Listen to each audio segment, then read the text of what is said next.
Hello friends, welcome back to my channel Earth Mom Dehradun. मैं हूं ज्योति और वेलकम है आप सभी का मेरे चैनल में। अगर आप चैनल में नए हैं तो मेक श्योर चैनल को सब्सक्राइब जरूर करें, वीडियो को लाइक भी करें। साथ ही साथ नीचे एक बेल नोटिफिकेशन है, इसको जल्दी से हिट कर दें ताकि मेरे आने वाली हर वीडियो का नोटिफिकेशन आप सभी को सबसे पहले मिल जाए।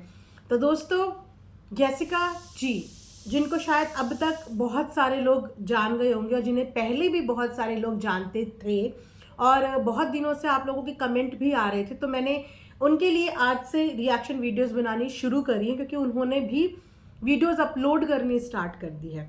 और जैसे कि हमारा काम है सोशल मीडिया पे कोई भी चीज़ जो पब्लिक होगी उसके ऊपर, वीडियो के ऊपर रिएक्शन देना, तो जेसिका जी वो इंसान है जो पिछले 3 साल से अपने दिल में ये सारी सच्चाइयां दबा करके बैठी थी और आज शायद उनका भी वक्त आ गया।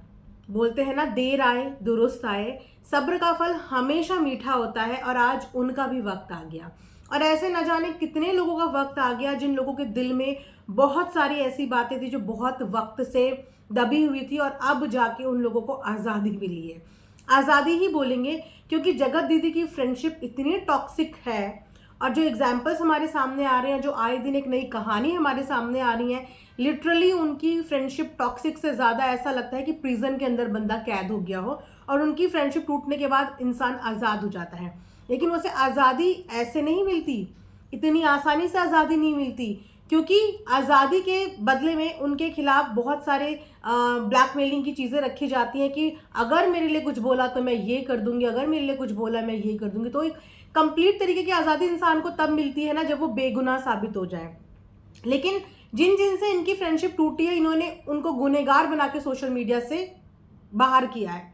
वो बेचारे अपने आप को प्रूफ करके बाहर नहीं गए, अपने आप को प्रूफ करके चुप नहीं हुए, उनको चुप करा दिया गया और उनको गलत साबित करा दिया गया।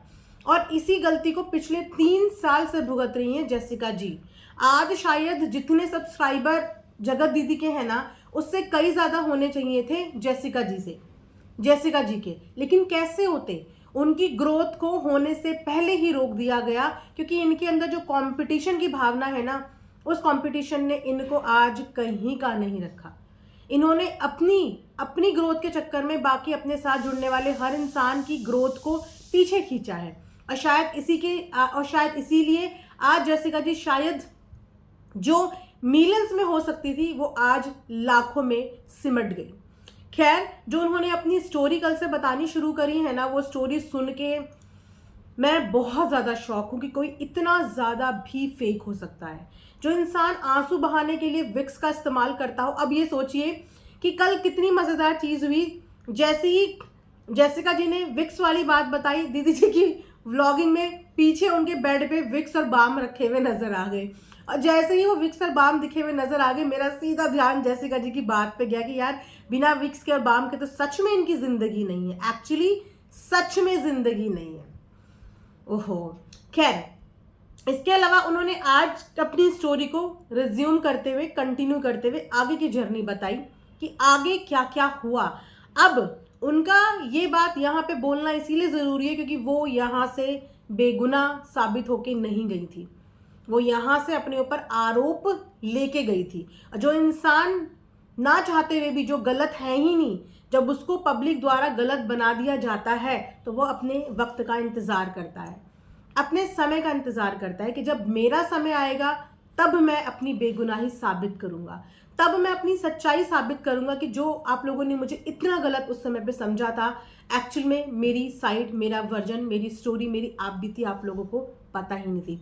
इसीलिए मैं आप तमाम ऑडियंस से ये ज़रूर बोलना चाहूँगी कि आप जो किसी के भी सेंटिमेंट्स, भावनाओं में आके इमोशनली कनेक्ट होके एक इंसान को बिल्कुल सही समझ लेते हैं क्योंकि वो रो रहा है, क्योंकि वो इमोशनल है, क्योंकि उसका बैकग्राउंड ऐसा है, तो प्लीज़, ये हम सब के लिए सबक है, क्योंकि मैं भी यहाँ से देखने वाली एक ऑडियंस ही हूँ।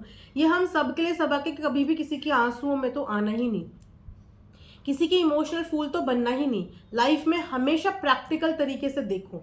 और सच में ये चीज़ें आने के बाद अच्छा इसीलिए हो गया कि ऑडियंस की आंखों से भ्रम उतर गया। अब सारे भ्रम के पर्दे उतर गए। बहुत सारे लोग जो हैं वो कहीं ना कहीं ऑडियंस को इस बात का कसूरवार बता रहे कि आप लोगों ने किसी को देवी बना दिया था। नहीं, ऑडियंस ने उनको देवी नहीं बनाया था, सामने वाले को देवी बनने का शौक था, सामने वाले को अपने आप को देवी बनाना था। ऑडियंस सरल है, साधारण है, इसमें किसी भी ऑडियंस की कोई भी गलती नहीं है।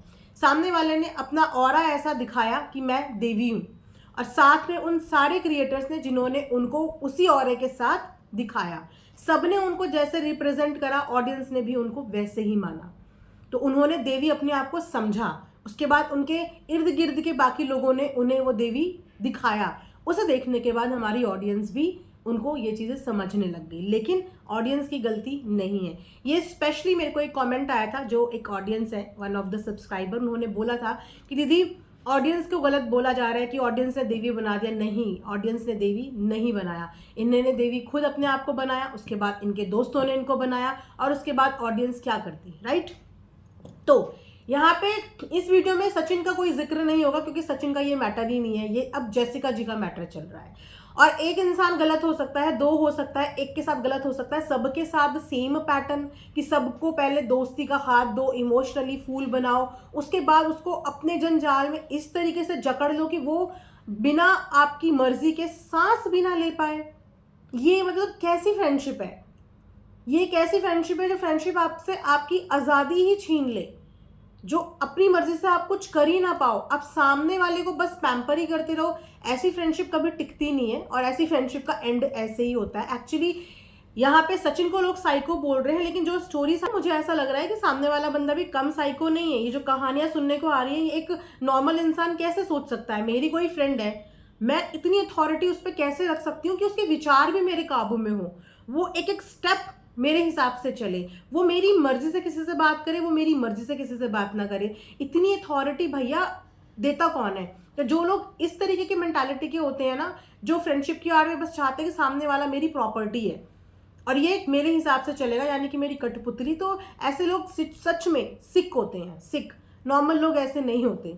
इनमें मतलब मैं ये बोलूँगी कि 100 में से 10 लोग होते हैं ऐसे, जगत दीदी स्पेशली नहीं है एक। तो ये लोग मेंटली सिक होते हैं, जो सामने वाले के ऊपर अपनी इतनी अथॉरिटी समझते हैं कि आप उससे बात नहीं करोगे क्योंकि आप मेरे फ्रेंड हो, क्योंकि आपका रिश्ता मुझसे है, तो फिर आपका किसी से जुड़ ही नहीं सकता। और जिससे मैं बोलूँगी आप उससे बात करोगे, जिससे मैं नहीं बोलूँगी आप उससे बात नहीं करोगे, ठीक है।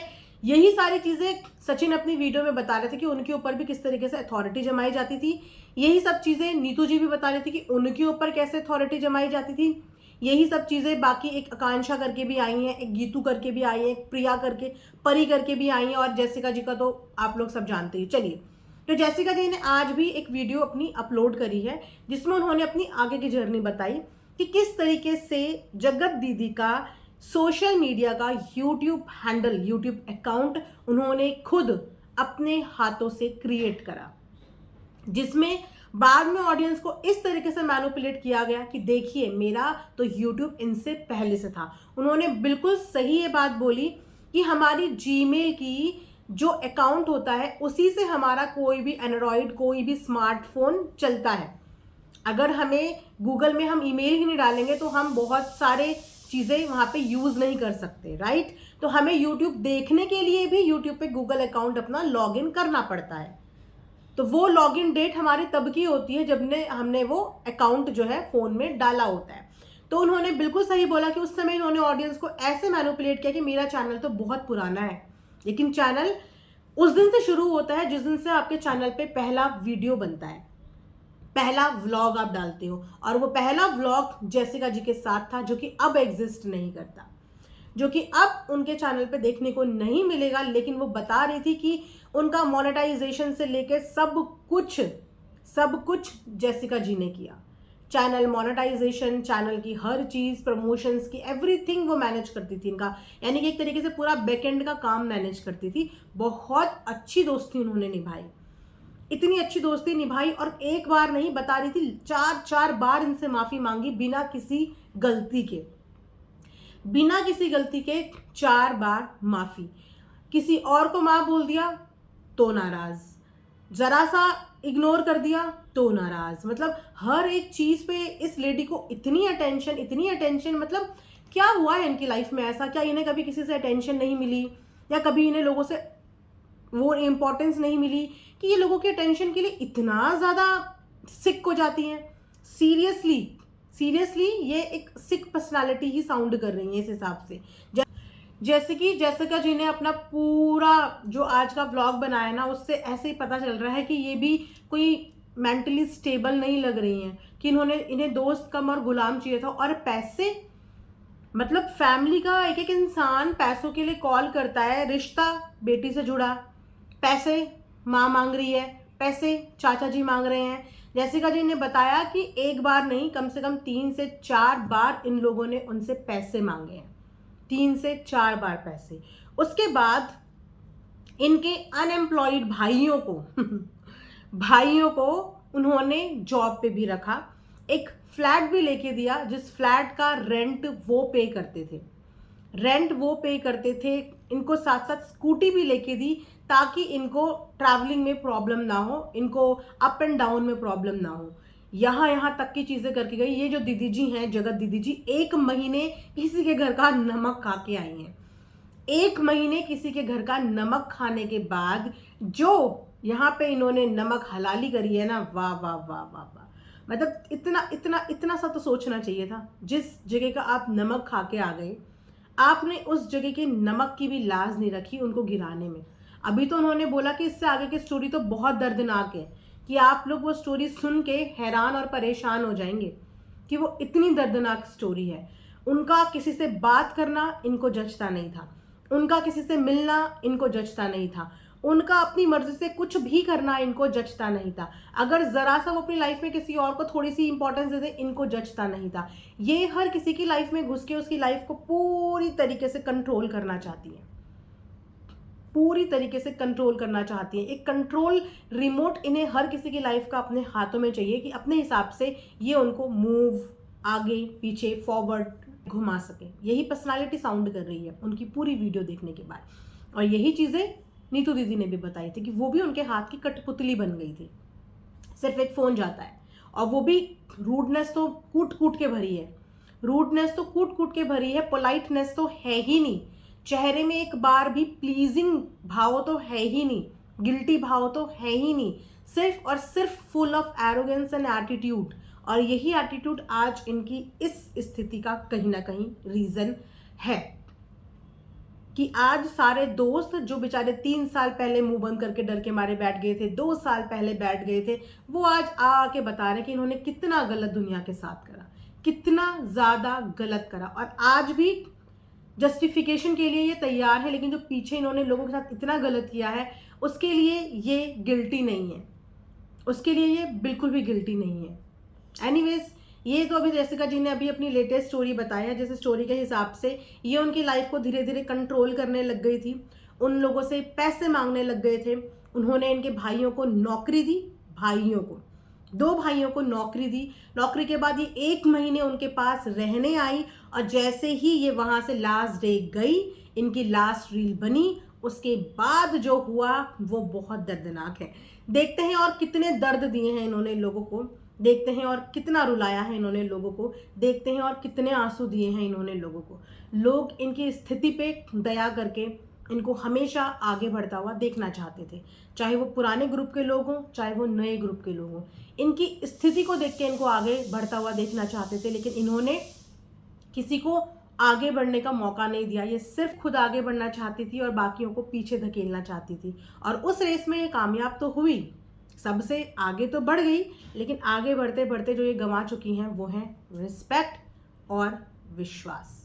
तो ये वीडियो यहीं पे एंड करती हूँ। बाकी जो भी अपडेट आएगी आप लोगों के साथ डेफिनेटली शेयर करेंगे, क्योंकि अभी तो पिक्चर पूरी बाकी है, मुझे ऐसा लग रहा है। अभी तो कुछ किरदार सामने आए हैं, अभी तो पिक्चर के जाने कितने किरदार हैं जो धीरे धीरे करके आके बेचारे अब उनको एक प्लेटफॉर्म मिला है अपनी बात रखने का, कि अब तो ऑडियंस हमें समझेगी। क्योंकि बहुत गालियाँ खिलाई,